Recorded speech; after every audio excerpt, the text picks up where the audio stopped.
కూటమి ప్రభుత్వం ఎల్లప్పుడూ ప్రజాక్షేమాన్నే కోరుకుంటుందని, విశాఖ స్టీల్ ప్లాంట్ ఎట్టి పరిస్థితుల్లో ప్రైవేట్ పరం అవ్వదని, ప్లాంట్ అభివృద్ధికి తమ ప్రభుత్వం కట్టుబడి ఉంటుందన్న జిల్లా టీడీపీ అధ్యక్షులు గండి బాబ్జీతో మా ప్రతినిధి Prasad face to face. Visakha నగరంలో జరిగినటువంటి ప్రధాని నరేంద్ర మోడీ బహిరంగ సభలో ఇటు విశాఖ స్టీల్ ప్లాంట్ ప్రైవేటీకరణకు సంబంధించిన విషయం కానీ, లేదంటే స్టీల్ ప్లాంట్కి కేటాయిస్తున్నటువంటి గనుల విషయంలో కానీ ఒక స్పష్టత ఇవ్వకుండా తూతూ మంత్రంగా సభ నిర్వహించారు. అదేవిధంగా ప్రైవేట్ ప్లాంట్లకైతే కనుక మద్దతు ఇస్తూ ఆంధ్రప్రదేశ్ ముఖ్యమంత్రి చంద్రబాబు నాయుడు కూడా వత్తాసు పలకడం సరికాదని చెప్పి ఈరోజు వామపక్ష పార్టీలందరూ కూడా నిరసన చేస్తున్నారు. అయితే దీన్ని ఖండిస్తూ తెలుగుదేశం పార్టీ సీనియర్ నాయకులు మనతో మాట్లాడడానికి గండి బాబ్జీ గారు ఉన్నారు. అసలు ఏం జరుగుతుందన్న విషయం ఆయన తెలుసుకునే ప్రయత్నం చేద్దాం. బాబ్జీ గారు, స్టీల్ ప్లాంట్ విషయం మీద మీరు కూడా అనేక పోరాటాలు చేసిన పరిస్థితి కనిపించింది. కానీ నిన్న స్టేజ్ మీద ఆ ప్రస్తావన లేకపోవడం ఇటు ప్రజలను కానీ, లేదంటే విశాఖవాసుల్ని, ఉత్తరాంధ్ర ప్రజల్ని, ఆంధ్ర రాష్ట్ర ప్రజలను కూడా ఒకేసారి అవాక్కు గురైన పరిస్థితి కనిపించింది. సార్, దీని మీద మీ అభిప్రాయం? అందరికీ నమస్కారం. ముఖ్యంగా మీరు అనుకున్నట్టు కూడా ఏమీ అక్కడ జరగలేదు. దానికి ఒక ప్రణాళిక తయారు చేయడానికి ప్రభుత్వం సిద్ధంగా ఉంది. ఎటువంటి అడావడి చేసి గబుక్కున ఒక మాట మాట్లాడిన తర్వాత మనం దాన్ని మార్చుకోవడం అనేది ప్రభుత్వానికి కుదరదు, నాయకులకి కూడా కుదరదు.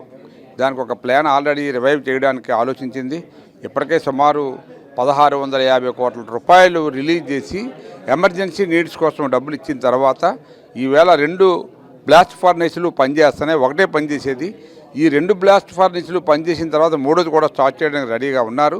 ముఖ్యంగా ఏమిటంటే ఎంప్లాయీస్ రకరకాలుగా మాట్లాడడం వలన ఇక్కడ మళ్ళీ ఈ ప్రాజెక్ట్ కొంచెం డిలే అయ్యే పరిస్థితి ఏర్పడిందని చెప్పి నా ఉద్దేశం. ఎంప్లాయీస్ ఏమిటంటే ఇక్కడ యూనియన్లు ఒకరు గొప్ప కోసం ఒకరు పోరాడడం చేస్తుండడం వలన బహుశా ఈ పని డిలే అవుతుందేమో నా నమ్మకం.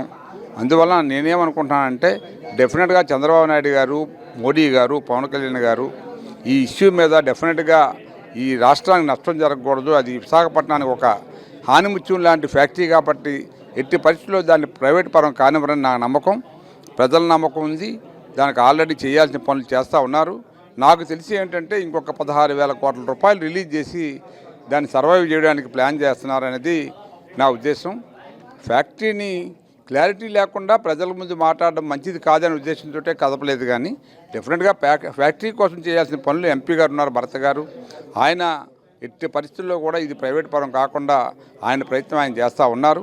ముఖ్యమంత్రి గారు ఉన్నారు, అట్లాగే ప్రధానమంత్రి గారు ఈవేళ మన అవసరాలు తీర్చడానికి మన అవసరం ఆయనకు ఉంది. ఎందుకంటే తెలుగుదేశం పార్టీ ఈవేళ సెంట్రల్లో 21 మంది ఎంపీలు సపోర్టు ఎంత ఇంపార్టెంట్ అంటే అంత ఇంపార్టెంట్. 21 మంది ఈవేళ మనం ఆ సపోర్టు మోడీకి చాలా అవసరం కాబట్టి మనం అనుకున్నవన్నీ కూడా ఇంపార్టెంట్ పనులు జరుగుతాయని నా ఉద్దేశం. రైట్ సార్, అంటే మిట్టల్ ప్లాంట్కి సపోర్ట్ చేస్తూ ఉన్న ప్లాంట్కి గనులు కేటాయించాలి అటువంటి ప్రస్తావన లేకపోవడం వల్లే ఇది జరిగింది, ప్రజలందరూ కూడా తప్పుగా భావిస్తున్నారు అంటున్నారు. తప్పది.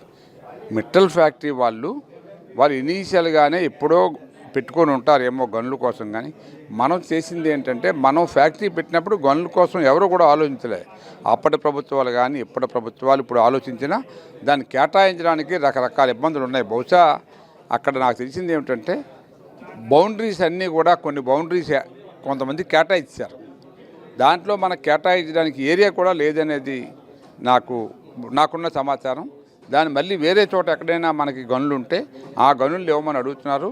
అది కూడా ప్రభుత్వం వారితో కేంద్ర ప్రభుత్వంతో సంప్రదింపులు జరుగుతూ ఎక్కడైతే ఫీజిబిలిటీ ఉంటుందో అక్కడ గనులు ఇవ్వమని కూడా కోరుతున్నారు.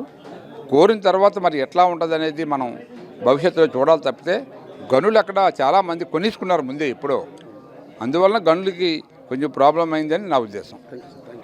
చూసాం కదా, ఏదైనా వామపక్ష పార్టీలు చేస్తున్నటువంటి నిరసనలన్నీ కూడా ఇటు తూతూ మంత్రంగా జరుగుతున్నాయి. కానీ ఏదైనా ప్రచారం అన్నటువంటిది పూర్తిగా తెలుగుదేశం పార్టీ, అలాగే జనసేన, అదేవిధంగా బీజేపీ చేసేది ప్రతి ఒక్కటి కూడా ప్రజల అభిమానాన్ని పొందే విధంగా ఉంటుంది తప్ప ప్రజా వ్యతిరేక విధానాలకు ఏ కోన కూడా కూటమి పార్టీ అయితే కనుక ముందుకు వెళ్దని చెప్పి గండి బాబ్జీ చెప్తున్న పరిస్థితి కనిపించింది.